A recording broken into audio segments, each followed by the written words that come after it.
Ambuya, ndiri kuona imba yenyu yadirwa oiri, windo raputsiwa, chichaitika? Ndiani we? Kwanzi maita sei?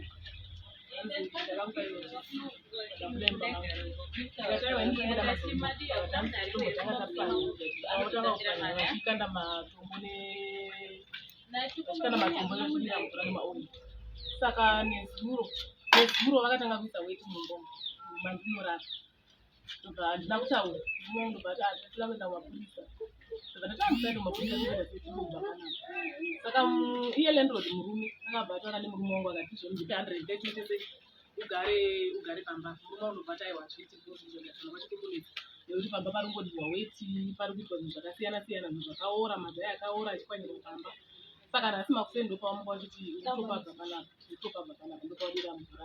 Ndaona mapamba kusero. Mapamba munoziva here mapamba ava?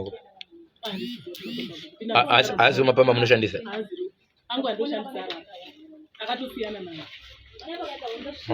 ndombomaona mapamba acho woti panapa pagara panoita mashiripiti. Mune mwedzi mingani muri panapa? Takapinda muna September, September, October, November, December, February, March, April. Saka pa oil yapinda mapana mudziyo imwe yapinda oil. Zvese zvapinda oil. Zvese zvinobva kitchen, fridge, masofa, wardrobe, nemagumbezi. Zvaenda oil. Aenda kumapurisa ndiani? Murume. Murume wenyu.